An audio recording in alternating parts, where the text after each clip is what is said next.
On a commencé quelques semaines dernières à parler de l'armure du chrétien. Et nous avons vu, si vous regardez sur cette photo-là, il y a toutes sortes d'armes qui est présentées ici pour l'armure du chrétien. Est-ce qu'il y en a qui se rappellent qu'est-ce qu'on a vu dernièrement? La ceinture de la vérité, oui. La cuirasse de la justice, amen. Et est-ce qu'on a vu d'autres choses à part de ça? Pas encore, hein? Donc, on continue là-dessus. Donc, on va lire notre passage qui se trouve dans Éphésiens, le chapitre 6, versets 10 à 18. Et ça va comme ça. Au reste, fortifiez-vous dans le Seigneur et par sa force toute puissante. Revêtez-vous de toutes les armes de Dieu afin de pouvoir tenir ferme contre les ruses du diable, car nous n'avons pas à lutter contre la chair et le sang, mais contre les dominations, contre les autorités, contre les princes de ce monde de ténèbres, contre les esprits méchants dans les lieux célestes. C'est pourquoi, prenez toutes les armes de Dieu afin de pouvoir résister dans le mauvais jour et tenir ferme après avoir tout surmonté. Tenez donc ferme, ayez à vos reins la vérité pour ceinture, revêtez la cuirasse de la justice, mettez pour chaussure à vos pieds le zèle que donne l'Évangile de paix. Prenez par-dessus tout cela le bouclier de la foi avec lequel vous pourrez éteindre tous les traits enflammés du malin. Prenez aussi le casque du salut et l'épée de l'Esprit qui est la parole de Dieu. Faites en tout temps par l'Esprit toutes sortes de prières et de supplications. Veillez à cela avec une entière persévérance et priez pour tous les saints. Donc, c'est toute une charge ici. Le Seigneur entreprend dans le sens qu'il donne à ses enfants, à son Église, à son armée. Il les dépouille pas, dans le sens qu'il met des vêtements de guerre, des vêtements pour faire le bon combat de la foi. Donc, merci Seigneur pour cela. On est rendu au verset 15. Mettez pour chaussure à vos pieds le zèle que donne l'Évangile de paix. Maintenant, si on regarde cette expression-là, le zèle que donne, est traduit dans le grec avec le mot etoimasia. Tout le monde connaît ce mot-là, etoimasia. Ça fait partie de votre langage de tous les jours. Mais ce mot grec-là, veut dire l'action de préparation ou être préparé ou prête. Donc, tends-toi avec quelqu'un et demande-lui, es-tu prête ce matin? Es-tu prête? Et une meilleure traduction de cela, parce que le mot ici, préparation, ici dans la Louis II, on utilise le mot zèle, mais si on regarde dans la traduction Darby, ça dit ceci, « Et ayant les pieds chaussés de la préparation de l'Évangile de paix », qui est un peu différent, mais qui est un petit peu plus que le mot grec veut nous montrer ici. Dans la King James, version King James en anglais, qui est une des premières traductions qui a été traduite du grec, la première Bible qui a été traduite en anglais, il va dire ceci, « And your feet shod with the preparation of the gospel of peace ». Donc, si je retire ça un petit peu plus dans la Bible amplifiée anglaise, ça va dire comme ceci, « Et ayant chaussé vos pieds en vue d'affronter l'ennemi avec la stabilité, la promptitude et la disposition que procure la bonne nouvelle de l'Évangile de paix. » Donc, en d'autres mots, ça veut dire d'être prêt ou préparé à faire face à quoi que ce soit. Donc, l'Évangile de paix, elle est là pour nous amener dans cette préparation à être prêt et préparé à faire face à toutes sortes de choses. Maintenant, on parle de chaussures, n'est-ce pas? C'est une partie des pieds, n'est-ce pas, les chaussures? J'espère qu'on est tous en accord avec ça matin. On nous dit que les soldats, bien important ici, moi j'ai appris ça cette semaine, on nous dit que les soldats deviennent inutiles au combat à cause de blessures aux pieds que de balles qui les atteignent. Plus souvent, c'est à cause des pieds. Donc, un soldat devient incapable de combattre à cause de blessures aux pieds plus que de balles qui les atteignent. Quand même impressionnant ça, dans l'histoire de la guerre, l'histoire de soldats. Les soldats sont plus disqualifiés, ils sont hors du combat, on les met hors du combat avec des blessures de pied plus que d'autres choses. Un ancien combattant, capitaine de la section Green Beret, ça c'était vraiment des soldats élites qui étaient envoyés pour des choses précises terroristes. Il va dire ceci. Il écrit concernant l'importance des souliers pour le combat. Il dit que pendant la guerre du Vietnam, il se sentait plus comme un spécialiste de pied que d'un capitaine d'armée. Donc, quand même intéressant qu'il dit cela. Il dit, des fois, je me sentais plus comme une infirmière ou une mère qu'un leader d'une armée dangereuse. Il répétait souvent, « Changez vos bas, messieurs. » Changez vos bas, messieurs. Peut-être votre épouse vous répète ça encore aujourd'hui en tant que mari. Change tes bas. Enlève tes bottes. Hein, il va dire ceci, enlevez vos bottes. Gardez vos pieds secs. Mettez de la poudre sur vos pieds. Un soldat, on sait, était disqualifié à cause des ampoules. Et quand tes pieds sont blessés, ben, tu n'es plus bon pour le combat, malgré que tu n'es pas blessé ailleurs, mais tes pieds, les pieds. Les soldats du temps romain avaient des genres de sandales. Quand on regarde les soldats romains, c'était des genres de sandales avec des lanières qui tenaient la sandale en place. Et le dessous de la sandale, il y avait des genres de clous en dessous pour ne pas glisser, mais pour tenir ferme. Des genres de clés, ce qu'on appelle aujourd'hui. Il était prêt pour le combat. Un joueur de football, on le sait, un corps arrière aime beaucoup que sa ligne défensive, ils ont des genres de clés ou des petits clous autour de leurs souliers ou de leur running parce que ils vont glisser et le corps arrière est plus sujet à se faire plaquer. Je ne sais pas s'il y en a qui suivent un petit peu le baseball ici. Mais dans le baseball, on voit que des fois, moi, je suis un petit peu impatient quand je regarde une joute de baseball parce que le frappeur, il prend son temps, si tu le regardes, il va secouer ses pieds, et puis il va prendre son temps à placer ses pieds à une certaine position. Puis là, tu te dis, il va-tu accoucher à un moment donné? Mais tu vois que vraiment les pieds, c'est très important, même dans le baseball, parce que quand il est prêt, c'est là qu'il est prêt pour frapper. Donc, tout le monde dit les pieds. Les pieds sont très importants. Donc, ce mot « etoimasia », qui veut dire être prêt, préparé, vient de « etoimazo ». Tout le monde dit « etoimazo ».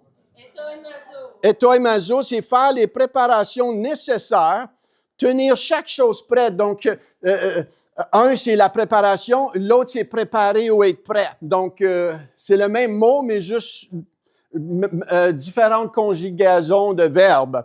Et ce mot-là, le deuxième que je viens de répéter, apparaît 40 fois dans le Nouveau Testament, dont Matthieu 3:3.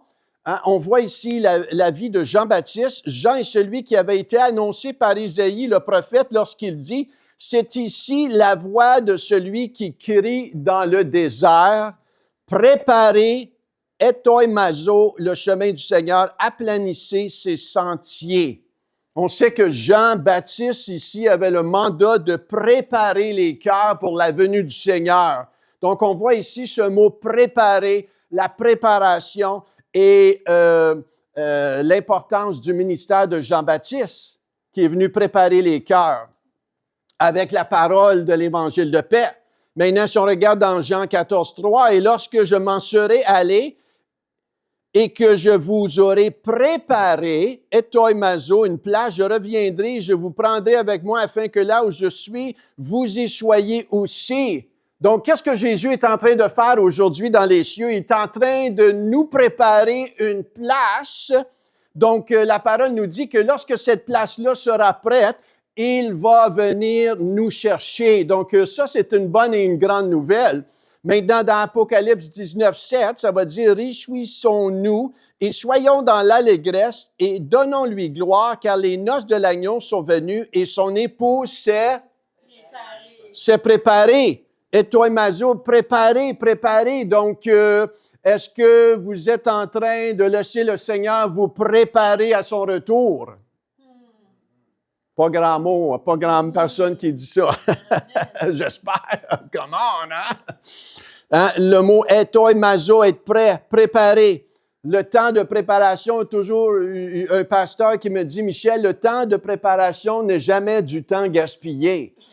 Tu sais, je demandais au Seigneur, Seigneur, quand est-ce qu'il y a une porte qui va s'ouvrir pour telle chose dans ma vie?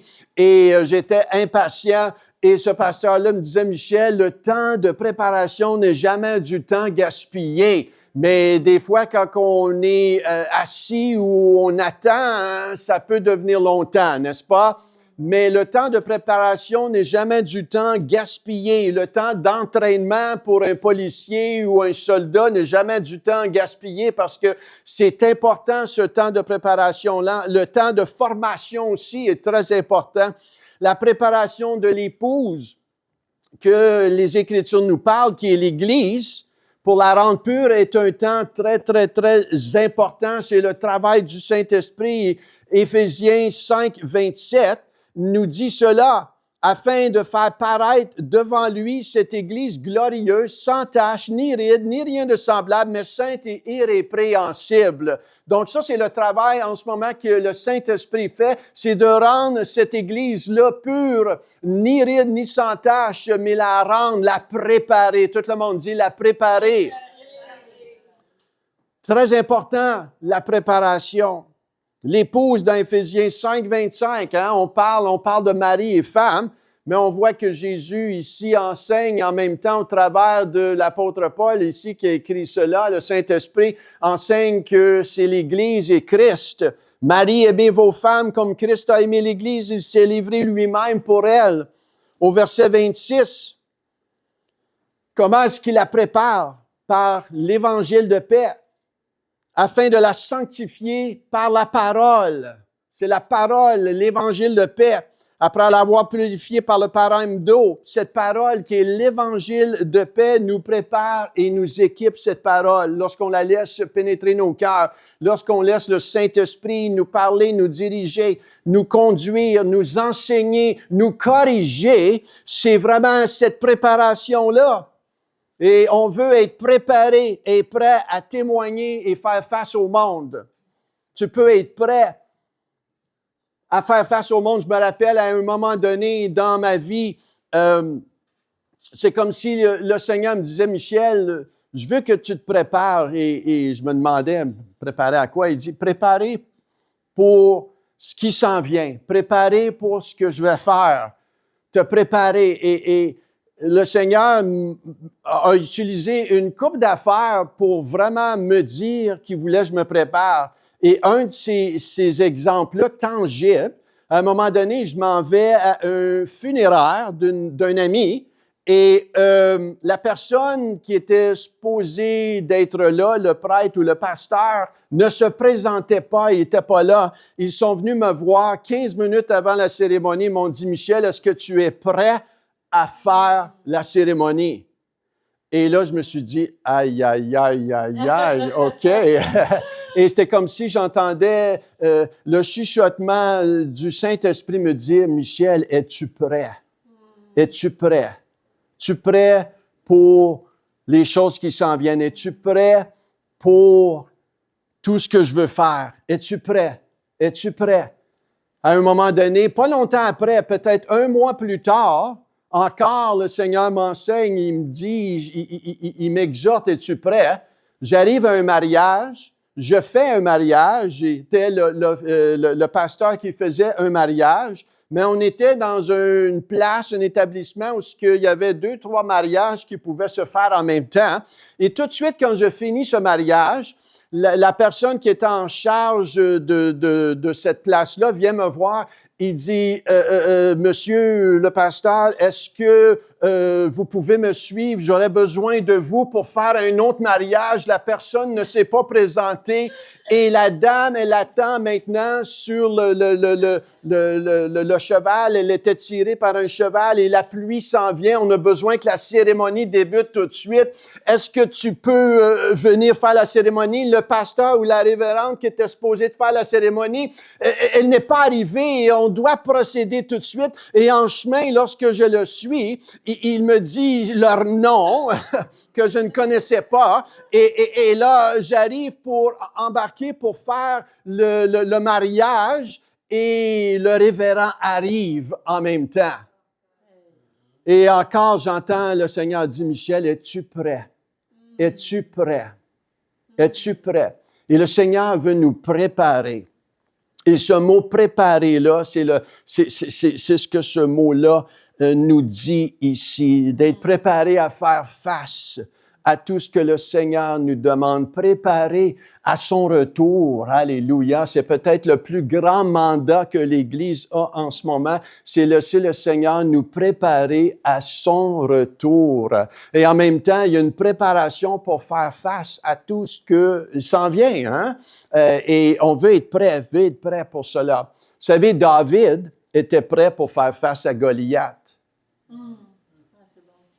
David était prêt à faire face à Goliath. Si vous lisez les Écritures, dans 1 Samuel 17, il dit, parce que Saül n'était pas trop sûr, je devais-tu l'envoyer, tu n'es rien qu'un enfant, voyons, pourquoi je t'enverrai battre Goliath? Et David lui a dit, écoute, quand le lion et quand l'ours est venu pour attaquer une de ses petites brebis, moi, je l'ai arraché de sa gueule et je l'ai tué. Et David a utilisé cette même illustration-là de sa préparation pour dire, ça va arriver la même chose avec ce Goliath-là, je vais le tuer. Donc, le Seigneur l'avait préparé à faire face au Goliath. Amen. Maintenant, on parle des chaussures de la paix. Pas des chaussures de confusion. Des chaussures de paix. Hein, le contraire de la paix, c'est quoi aujourd'hui? C'est l'agitation, l'angoisse, l'anxiété. Et on vit dans un monde qui est pas mal angoissé, pas mal anxieux. L'inquiétude, le conflit, la guerre, c'est toutes ces choses-là qui sont contraires à la paix. Si on regarde les nouvelles, c'est très rare dans les nouvelles qui vont donner une bonne nouvelle de paix. Hein, c'est surtout des mauvaises nouvelles, surtout des nouvelles qui vont venir nous inquiéter. Tu peux avoir reçu une mauvaise nouvelle d'un médecin, hein, d'un mauvais rapport de quelque chose, et l'angoisse peut frapper facilement à la porte, mais pour le chrétien, ça peut être différent.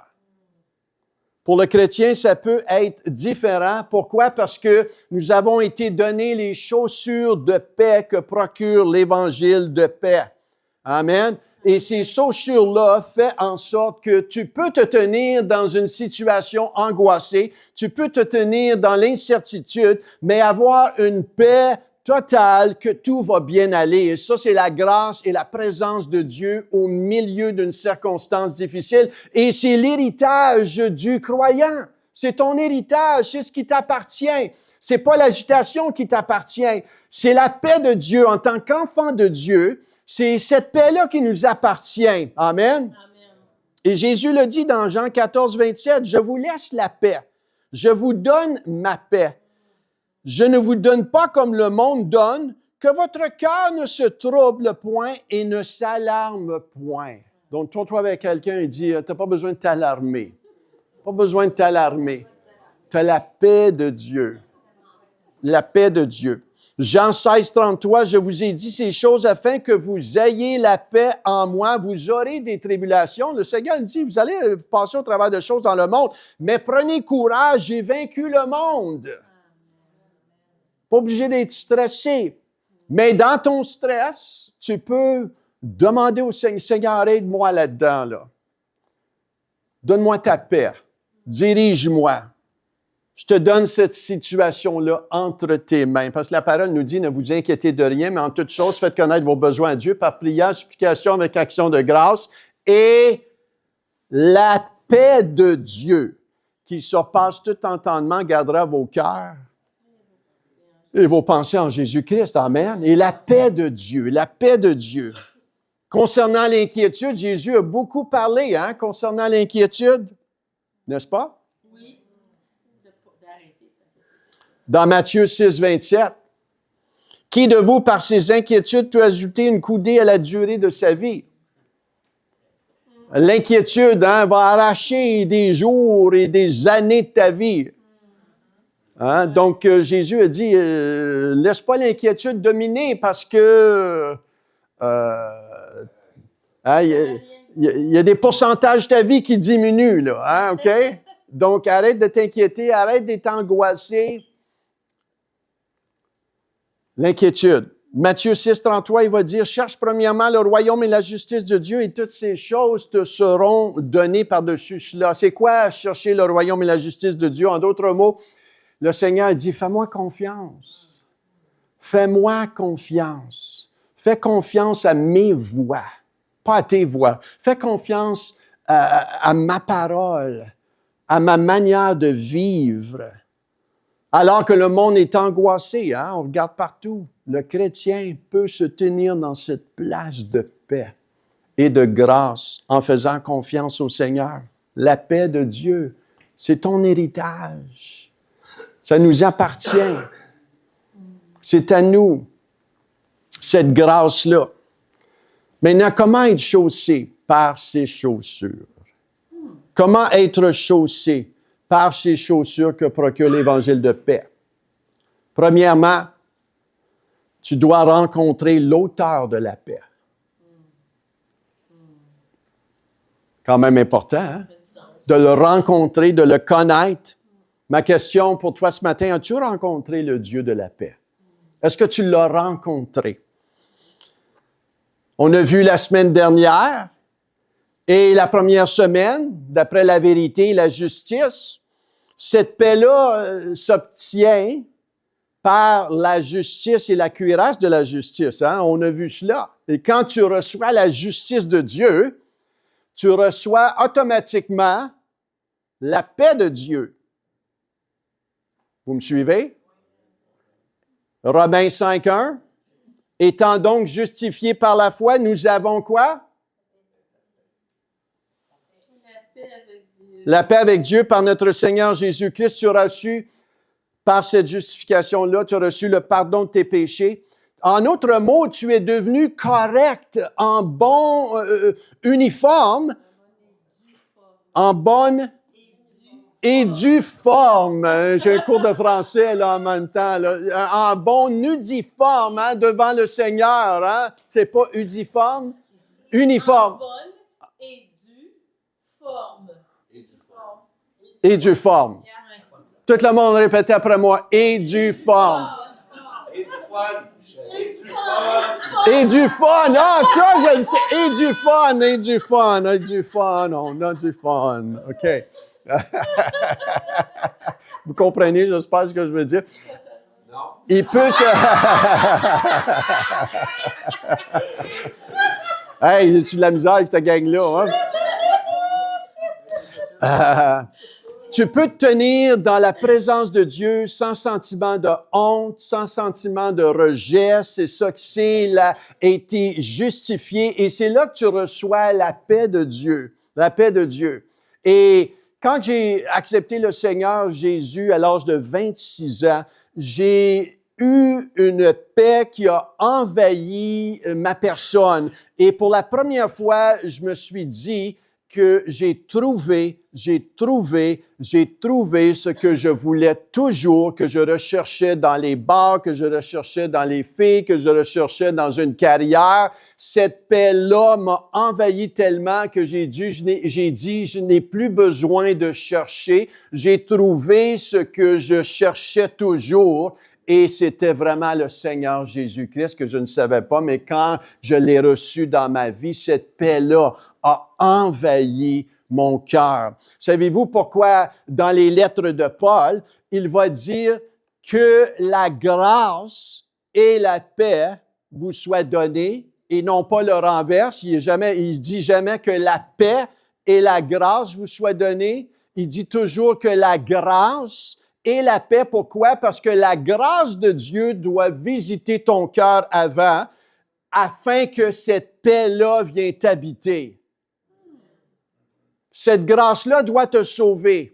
Cette grâce-là doit être connectée dans ton cœur. Et quand tu le reçois comme ton Seigneur et Sauveur, quand cette grâce-là vient dans ta vie, automatiquement, tu reçois la paix de Dieu. Vous irez voir les lettres de Paul, il commence que la grâce et la paix vous soient données. Donc ça, c'est juste un ajout que je vous donne ce matin, gratuitement. Amen. Donc, as-tu rencontré l'auteur de la paix? L'auteur de la paix. Si oui, cette paix-là, elle est là, elle est en toi. Maintenant, est-ce que tu la ressens toujours? Non, pas nécessairement. Est-ce que tu peux la ressentir et marcher dans cette paix? Oui, définitivement. Mais il y a des instructions que Jésus nous appelle. Une fois que tu l'as reçu comme ton Seigneur et Sauveur, maintenant, tu dois continuer à le suivre. Donc, ça demande une consécration. Un engagement de notre part à le suivre. Et dans 1 Thessaloniciens 5, 23, ça dit ceci, que le Dieu de paix vous sanctifie lui-même tout entier et que tout votre être, l'esprit, l'âme et le corps soient conservés irrépréhensibles lors de l'avènement de notre Seigneur Jésus-Christ. Donc, le Seigneur, il continue à faire cette œuvre-là en nous pour nous sanctifier, nous changer, nous transformer. Mais de notre part, ça demande une consécration dans les bons temps comme les mauvais temps. Amen. Ça demande une constance, de lui rester fidèle. Tu restes fidèle à ce qu'il te demande de faire. Maintenant, est-ce que c'est une marche parfaite? Non, définitivement pas. On le sait que la grâce de Dieu, elle est là pour nous ramener. La repentance, elle est là pour nous, pour se ramener dans les bras du Seigneur. On veut rester vite à se repentir, vite à pardonner et vite à croire le Seigneur. Ça, c'est notre rôle à nous. On veut jamais déconnecter de sa présence, mais on veut rester connecté à lui. Et en même temps, tu laisses sa parole et sa présence te façonner. Te façonner, parce que c'est le devoir et la responsabilité du Saint-Esprit de t'amener à la stature de Christ.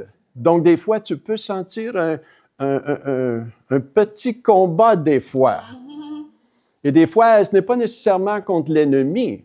Tu sais, des fois, on dit, « l'ennemi est après moi. » Et ça peut être Dieu qui est après toi.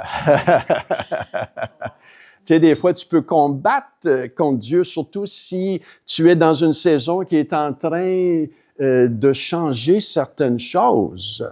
Hein? On peut combattre contre Dieu, on peut résister à sa main.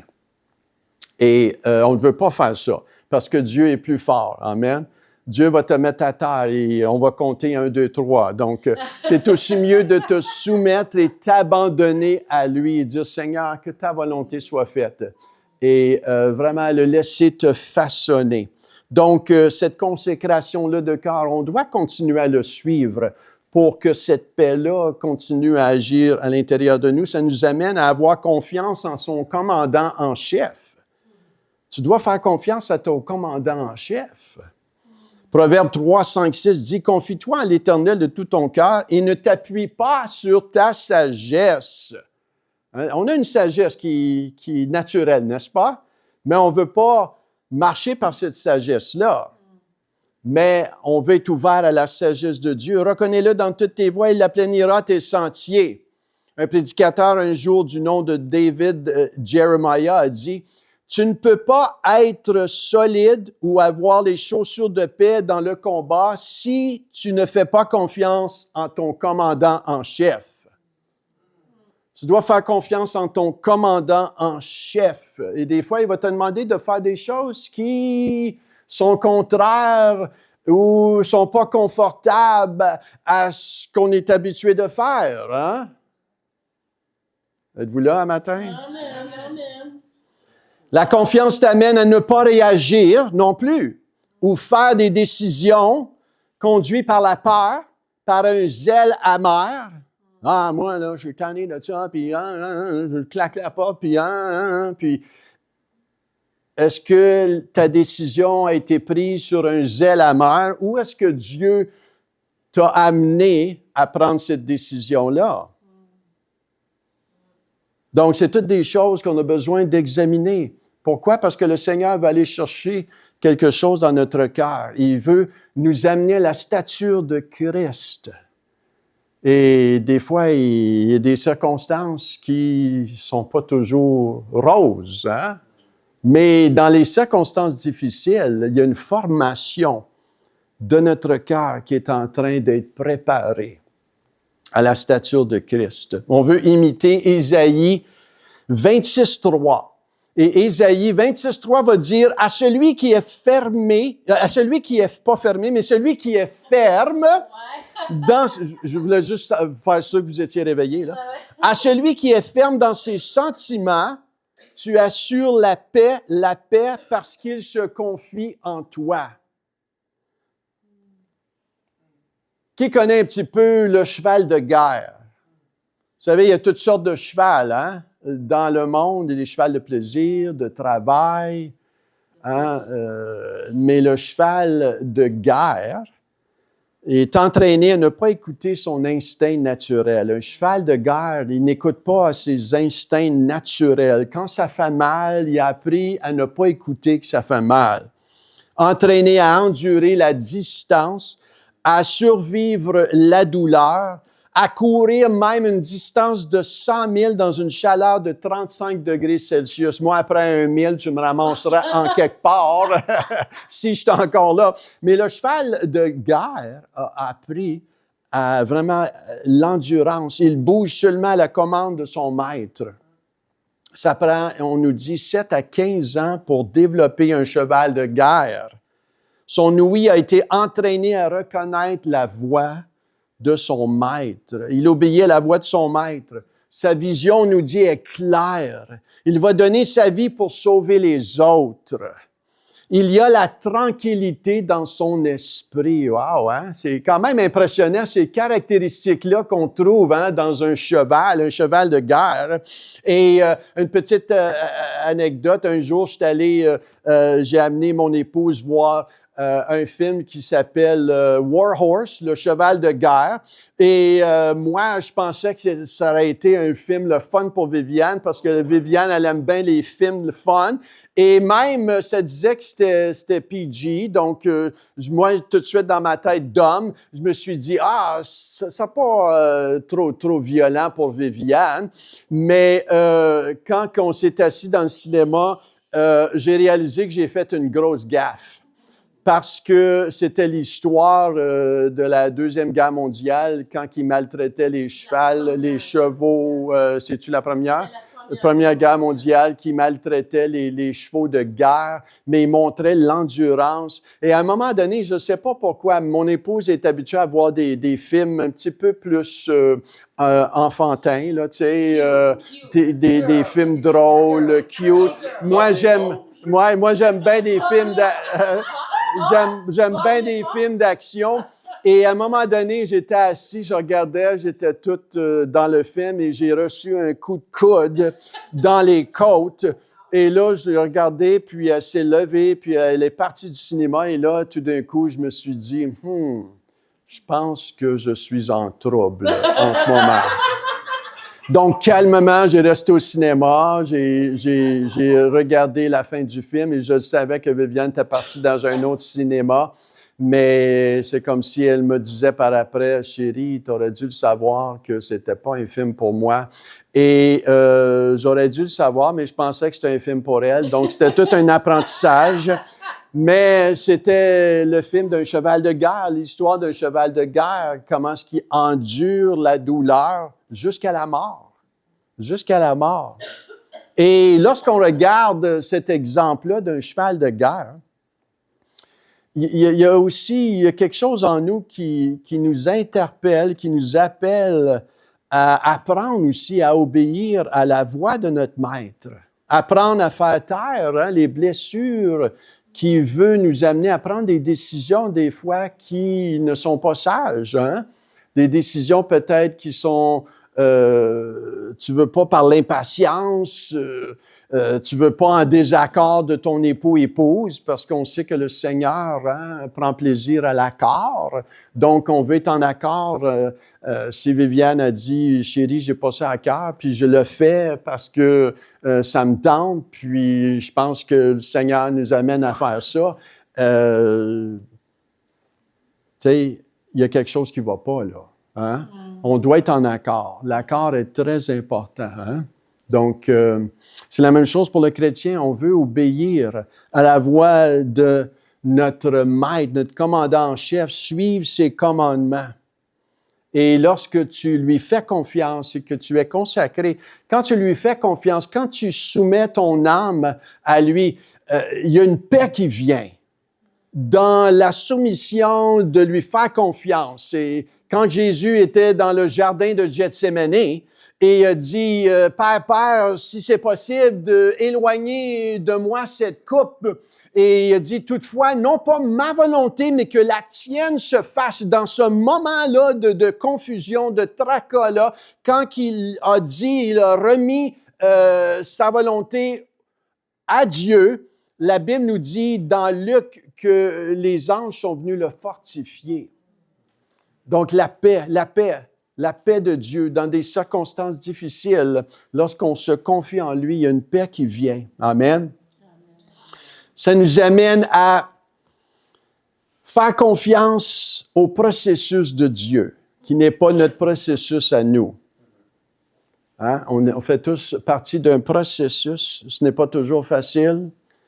On ne comprend pas toujours le processus qu'on est dedans. Dieu, on dirait qu'il ne nous donne pas de plein portrait de nos vies, où est-ce qu'on s'en va, qu'est-ce qui va arriver. Tu ne vois pas le plein puzzle, le casse-tête de ta vie, tu ne le vois pas pleinement. Il donne des fois juste des morceaux. Quand il a dit à Abraham, va, prends ta famille et quitte et va-t'en là, on voit qu'Abraham a vraiment fait un pas de foi. Il a dû faire confiance à Dieu pour s'en aller là, malgré qu'il ne voyait pas tout le portrait. Dieu lui avait donné une promesse, je vais faire de toi une source de bénédiction, je vais te bénir, mais on voit que Dieu lui a donné de plus en plus de choses, mais il devait faire confiance. Tout le monde dit, je dois faire confiance à Dieu. Je dois lui faire confiance. Je peux lui faire confiance. Maintenant, en tant que chrétien, c'est notre choix, ça, de lui faire confiance dans la saison qu'on est dedans. Dans la saison qui n'est peut-être pas facile, ou peut-être c'est une bonne saison que vous vivez en ce moment. Je peux lui faire confiance. Je peux m'abandonner à lui et lui faire confiance dans ce processus-là. On a vécu des processus qui ne sont pas toujours faciles, Viviane et moi. Mais on devait lui faire confiance et grandir. Et ça nous amène à lui faire confiance dans le processus et dans le timing qu'il a aussi en même temps. Amen. Quand tu as des enfants qui sont petits, tu voudrais qu'ils grandissent vite et qu'ils marchent et qu'ils se promènent de leurs ailes, mais il y a un processus d'entraînement pour ces enfants-là. En même temps, pour les parents, il y a un processus de patience et de grâce dans cette saison-là. Donc, dans chaque chose, le Seigneur est en train de nous former de l'intérieur à l'extérieur. Et des fois, on veut voir des choses extérieures arriver, mais le Seigneur, il travaille le cœur en premier. Il continue toujours à former la stature de Christ. Donc, quelle chose que le Seigneur est en train de travailler dans ta vie? Est-ce la patience? C'est quoi le Seigneur est en train de former dans ta vie? La stature de Christ. Et en même temps, dans ces temps difficiles-là, on veut prendre des bonnes décisions. Pas des décisions qui, après, on va regretter. Moi, j'ai rencontré une dame à un moment donné qu'on aidait dans mon ancienne église à Ottawa. On aidait les gens qui ont passé au travers d'un divorce et pour amener une restauration dans leur vie, pour les aider. Et il y a une dame à un moment donné qui m'a dit plusieurs années après, elle dit, Michel, elle dit, si j'aurais su ce que je sais aujourd'hui, je ne m'aurais jamais divorcé. Elle dit, je sais aujourd'hui que ça a été une décision que j'ai faite trop vite. Et pas qu'elle se condamnait, pas qu'elle se culpabilisait, mais elle avait compris dans son cœur que c'était une décision qu'elle avait prise trop vite. Et il y en a d'autres que il y avait la paix dans leur cœur, là, tu sais, d'avoir passé au travers de ce processus-là. Mais pour elle vraiment dans son cœur, elle savait que cette décision-là, elle avait été faite trop vite et dans la blessure et non pas dans la paix de Dieu. Maintenant, est-ce que c'est toujours possible de faire cela? Non, parce que des fois, quand tu es dans la blessure, tu es tellement envahi de cette blessure-là que pour toi, c'est la seule porte de sortie. Amen. Donc, on ne veut pas être de ceux qui jugent qui que ce soit et quoi que ce soit pour les décisions qu'ils prennent. Mais là-dedans, le Seigneur, dans sa grâce, il restaure. Dans sa grâce, il nous amène à grandir dans sa stature. Mais vous et moi, qui est en train d'être entraînés, on veut entraîner notre ouïe pour faire des bonnes décisions et écouter à la voix de la sagesse. Et dans Colossiens 3,15, ça dit ceci, dans cette Bible du Sommeur, ça dit que la paix instaurée par Christ gouverne vos décisions. Quand même bon, ça, hein?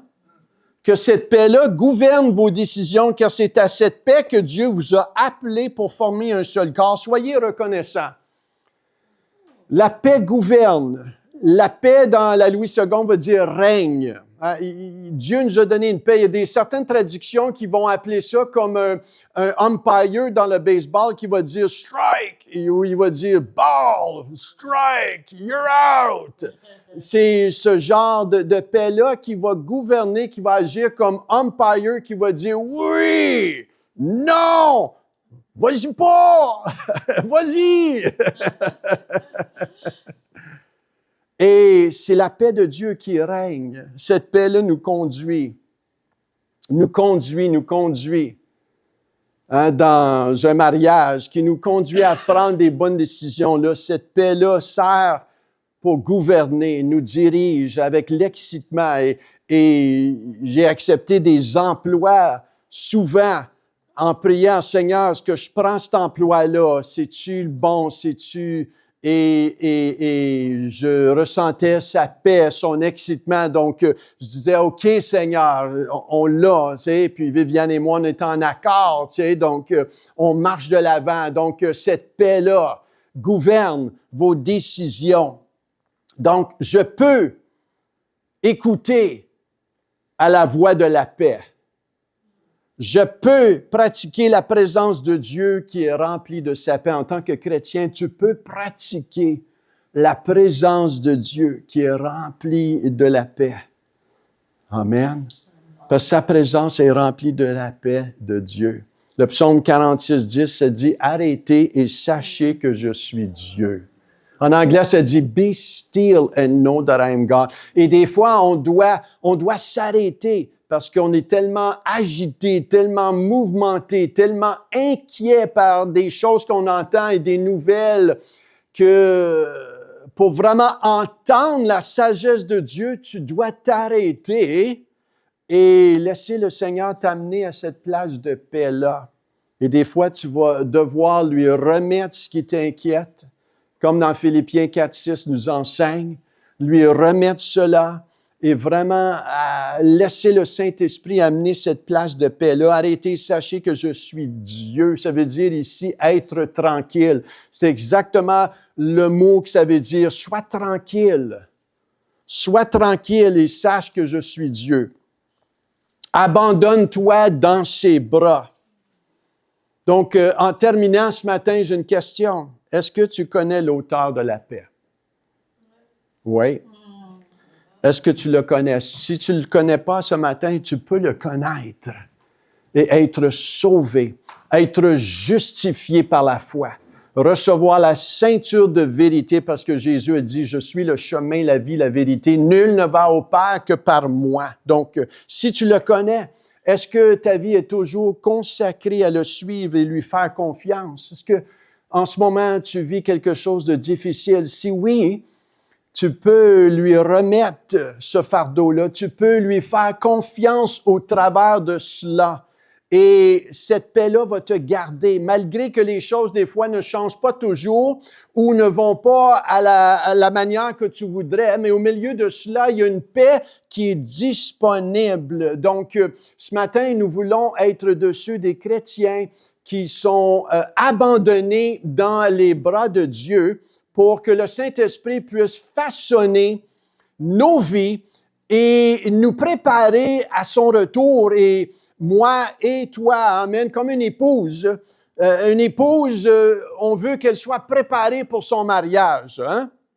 Et c'est bien important, des fois, on ne connaît pas toute la date que le Jésus va revenir, mais ce qui est plus important que de savoir la date où ce qui va revenir, c'est d'être prêt pour son retour.